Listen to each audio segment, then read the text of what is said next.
حضرت انس سے روایت ہے، فرماتے کہ رسول اللہ صلی اللہ علیہ وسلم نے چند لکیریں کھینچی، یعنی لائنز لگائیں، اور فرمایا کہ یہ انسان ہے اور یہ اس کی موت. انسان اس طرح زندگی گزار رہا ہوتا ہے کہ قریب ترین لکیر یعنی موت آ جاتی، یعنی اس طرح آڑی لکیریں کھینچی اور فرمایا کہ یہ انسان کی زندگی ہے، ایک ایک لکیر کو کراس کرتے جا رہا ہے حتیٰ کہ آخری بچے گی اور اس کو بھی وہ کراس کر کے اگلی دنیا میں قدم رکھ دے گا. اور پھر یہ کہ ایک کے بعد ایک سٹیپ اٹھاتا چلا جا رہا ہے. ابن مسعود سے روایت ہے کہ حضور صلی اللہ علیہ وسلم نے ایک مربع خط کھینچا، یعنی اسکوئر، جو اس سے باہر نکل رہا تھا، اور درمیان والے خط کے ساتھ اس سمت میں جو وسط میں تھی چھوٹے چھوٹے خط کھینچے اور فرمایا یہ انسان ہے اور یہ اس کی موت جو اس کو گھیرے ہوئے ہے، یا فرمایا اس نے اسے گھیر رکھا ہے، اور یہ جو لکیر بالکل نکل رہی ہے یہ اس کی آرزویں ہیں، اور یہ چھوٹے چھوٹے خطوط حادثات ہیں، اگر وہ ایک حادثے سے بچ نکلتا ہے تو دوسرا حادثہ اس کو دبوچ لیتا ہے، اور اگر اس سے بچ نکلتا ہے تو اور ایک اور اس کو پکڑ لیتا ہے، اور اس کی شکل یہ ہے. یعنی حضور صلی اللہ علیہ وسلم نے خاکہ بنا کر لکیریں کھینچ کر اس مسئلے کو سمجھانے کی کوشش کی. اس سے یہ پتہ چلتا ہے کہ آپ صلی اللہ علیہ وسلم بہترین استاد تھے، صرف زبانی باتیں نہیں کیا کرتے تھے، حالانکہ آپ امی تھے، لیکن جس چیز کو ڈرا کر کے اور لوگوں کو مثال سے سمجھانا مقصود ہوتا تھا وہ بھی آپ نے کیا. نہ وہاں بلیک بورڈ ہوتے تھے اور نہ چاک ہوتے تھے اور نہ قلم تھا اور نہ کاغذ تھے، لیکن اس کے باوجود آپ نے 1400 سال پہلے وہ کام کر دکھائے جس علم و حکمت سے ہم خالی ہیں. حضرت ابو ہریرہ سے روایت ہے کہ حضور صلی اللہ علیہ وسلم نے فرمایا 7 چیزوں سے پہلے نیک اعمال کرنے میں جلدی کرو، یعنی 7 چیزوں سے پہلے نیک کام کرنے میں جلدی کر لو.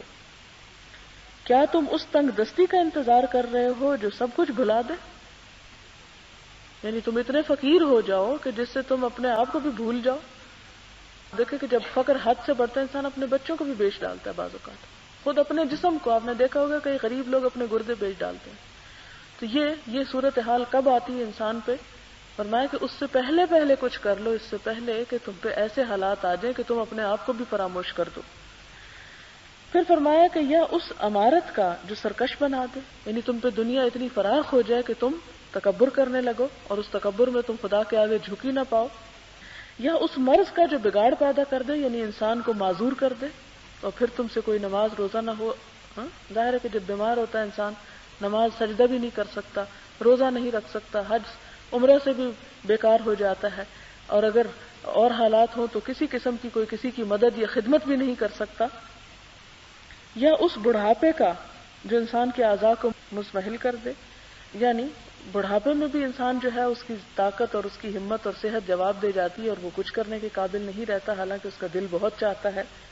یا اچانک آ جانے والی موت کا کہ تم سے سب کچھ چھڑا لے جائے، یا دجال کا، اور دجال ان غائب چیزوں میں سب سے برا ہے جن کا انتظار کیا جاتا ہے، اور یا قیامت کا تو وَالسَّاعَةُ أَدْهَىٰ وَأَمَرُّ، جیسے قرآن پاک میں آتا ہے کہ قیامت تو بڑی ہی محیب اور سخت چیز ہے، اس کا تو کوئی مقابلہ ہی نہیں. آپ ہی سے روایت ہے حضور صلی اللہ علیہ وسلم نے فرمایا اکثروا ذکر ہاضم اللذات، کہ لذتوں کو توڑ دینے والی چیز موت کو کثرت سے یاد کیا کرو. لیکن ہم تو خود بھی نہیں کرتے، اور اگر کوئی کرانے لگے تو کہتے ہیں مولویوں کا کام صرف ڈرانا ہے. حالانکہ جو چیز ہمارے سامنے پیش آنے والی ہے اس سے ہم بھاگ کیسے سکتے ہیں؟ اس کا ذکر نہ کر کے چھپ کہاں سکتے ہیں؟ عقل مندی تو یہ ہے کہ انسان اس کو یاد کرے اور اس کے لیے تیاری کرے کہ مجھے وہ اس تنہائی کے گڑھے میں من و مٹی کے نیچے کیڑوں کی خوراک بننا ہے، تو اس سے پہلے میں اپنے لیے کیوں نہ کچھ تیار کر لوں. حضرت ابی ابن کعب سے روایت ہے، کہتے ہیں کہ جب 1/3 رات گزر جاتی تو حضور صلی اللہ علیہ وسلم نیند سے بیدار ہوتے، یعنی 1/3 جب گزر جاتی، اور فرماتے اے لوگو اللہ کو یاد کرو، پہلا نفخہ آ چکا، دوسرا نفخہ اس کے پیچھے آنے والا، یعنی سور پھونکے جانے کے قریب ہے. نفخہ سے مراد سور پھونکنا ہے. موت اپنی تمام تر ہولناکیوں کے ساتھ آ چکی ہے، یعنی موت جو ہے وہ کوئی آسان چیز نہیں، بہت ہولناک اور خوفناک چیز ہے جس سے بچنے کی تیاری پوری ہونی چاہیے. یعنی بچنے سے مراد نہیں بھاگنے کی بلکہ اس کی ہولناکیوں سے بچنے کی. میں نے عرض کی یا رسول اللہ صلی اللہ علیہ وسلم میں بکثرت آپ پر درود بھیجتا ہوں، تو میں آپ پر کتنا وقت درود بھیجا کروں؟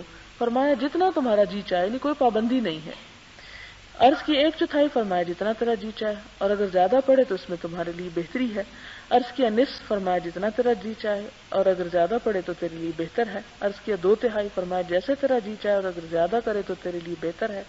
عرض کی میں سارا وقت آپ پر درود بھیجتا رہوں گا۔ فرمایا تو پھر تیرے غم دور ہو جائیں گے اور تیرے گناہ بخش دیے جائیں گے۔ وآخر دعوانا ان الحمد للہ رب العالمین۔ آخر میں جاتے جاتے ایک نسخہ ہاتھ آ گیا کہ کثرت سے درود پڑھیں غموں سے چھٹکارے کے لیے۔ سبحان اللہ وبحمدہ عدد خلقہ ورضا نفسہ وزنۃ عرشہ ومداد کلماتہ سبحان اللہ العظیم۔ اللہم صل علی محمد وعلی آل محمد کما صلیت علی ابراہیم وعلی آل ابراہیم انک حمید مجید۔ اللہم بارک علی محمد وعلی آل محمد کما بارکت علی ابراہیم وعلی آل ابراہیم انک حمید مجید۔ ربنا آتنا فی الدنیا حسنۃ وفی الآخرۃ حسنۃ وقنا عذاب النار۔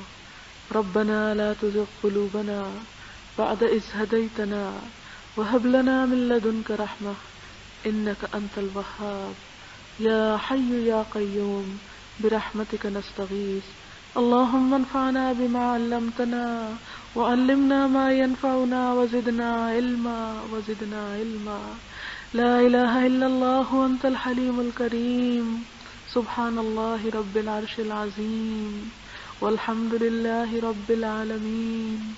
رب نسألك موجبات رحمتك وعزائم مغفرتك والغنيمة من كل بر والسلامة من كل اسم لا تدع لنا ذنبا إلا غفرته ولا هما إلا فرجته ولا حاجة هي لك رضا إلا قضيتها يا أرحم الراحمين إلهي آمين۔ ربنا تقبل منا إنك أنت السميع العليم وتب علينا إنك أنت التواب الرحيم۔ وصلى الله تعالى على خير خلقه محمد وعلى آله وأصحابه وأهل بيته أجمعين برحمتك يا أرحم الراحمين إلهي آمين۔ سبحانك اللهم وبحمدك نشهد أن لا إله إلا أنت نستغفرك ونتوب إليك۔ والسلام علیکم ورحمۃ اللہ وبرکاتہ۔